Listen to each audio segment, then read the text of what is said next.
പണ്ടേ ദുർബല അതിന്റെ കൂടെ ഗർഭിണി എന്ന് പറഞ്ഞു കേട്ടിട്ടുണ്ടോ? നല്ല ഒന്നാന്തരം മഴ അങ്ങോട്ട് തോർന്നപ്പോ ഇലയുടെ കഴിക്കാൻ ഒരു ആഗ്രഹം. പിന്നെ ഒന്നും നോക്കിയില്ല, അച്ഛന്റെ വണ്ടിയിൽ ചാടി കയറി ഇതേ ലിഫ്റ്റ് അടിച്ച് ഇല എടുക്കാൻ വന്നിട്ടുണ്ട്. വട്ടയില പന്തലിട്ടുന്ന പാട്ടും പാടി വട്ടയില പിച്ചാൻ പോയതായിരുന്നു. അപ്പോഴാ ദേ വരുന്നൊരു മുട്ടക്കാട്ടം മഴ. ഭാഗ്യത്തിന് ഇല എടുക്കാൻ പോയതിന്റെ തൊട്ട് താഴത്തെ വീട്ടില് ഗേറ്റിൽ ആർച്ച് ഉണ്ടായിരുന്നു. അതുകൊണ്ട് ദേ നനയാതെ ഇവിടെ കയറി നിൽക്കാൻ പറ്റി. കേരളത്തിൽ എവിടെ നോക്കിയാലും മഴ നീണ്ട ശക്തിയായിട്ട് പെയ്യുന്നു. ആ സമയത്ത് കുട എടുക്കാതെ പോയ പൊട്ടം ഞാൻ മാത്രമേ ഉണ്ടാവുള്ളൂ. അതിനിടയ്ക്ക് മോൻ പറയുന്ന ഗേറ്റ് ചാടിക്കറന്ന് അവരുടെ വീട്ടിനകത്ത് കയറി ഇരുന്നാലോന്ന്. ഇവൻ കഴിഞ്ഞ ജന്മത്തിൽ എന്റെ അമ്മായിയമ്മ ആണെന്ന് തോന്നുന്നു. വഴിയെ കൊണ്ടുപോകുന്ന അടിയെല്ലാം എനിക്ക് ഏണി വെച്ച് കയറി ഇന്ന് വാങ്ങിച്ചിരും. മഴയെന്നൊക്കെ പറഞ്ഞാൽ എന്റെ പൊന്നു മക്കളെ ഒരു രക്ഷയില്ലാത്ത മഴ.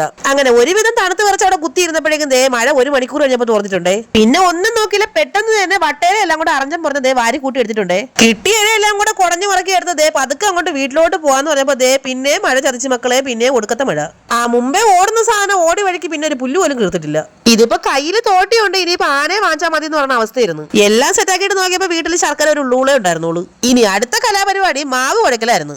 ഉണക്കമീൻ കട്ടോണ്ട് പോകാൻ കണ്ടം പൂച്ച നിൽക്കും പോലെ ഒരാളോട് നിപ്പുണ്ട് എന്റെ ശർക്കര അടിച്ചോണ്ട് പോകാൻ. ഇലയപ്പത്തിന് മാവ് കുഴക്കാൻ പറഞ്ഞാൽ ചപ്പാത്തിക്ക് കുഴക്കും, ചപ്പാത്തിക്ക് കുഴക്കാൻ പറഞ്ഞാൽ ദോശയ്ക്ക് കുഴക്കുന്ന അമ്മ. എന്തായാലും എന്താ കുഴച്ചാ പോരെ അല്ലേ? മോന്റെ പുതിയ ടെന്റിനകത്താണ് നമ്മൾ ഇന്നത്തെ പാചകം കേട്ടാ. ഈ ടെന്റ് ഉണ്ടാക്കുന്ന വീഡിയോ നമ്മൾ ലോങ് വീഡിയോ ആയിട്ട് ഇട്ടിട്ടുണ്ട്. കാണാത്തവരൊന്ന് കയറി കാണണേ. ശർക്കരയും തേങ്ങയും മാവും എല്ലാം വെച്ച് തേണ്ട ഇലയ്ക്ക് അത് പൊതിഞ്ഞു കെട്ടി എടുത്തിട്ടുണ്ട്. ഇത് വാഴയിലല്ലേ ചെയ്യുന്നതെന്ന് ചോദിക്കുന്നവരോട് ഈ ഇലയിൽ ഉണ്ടാക്കാം കേട്ടാ.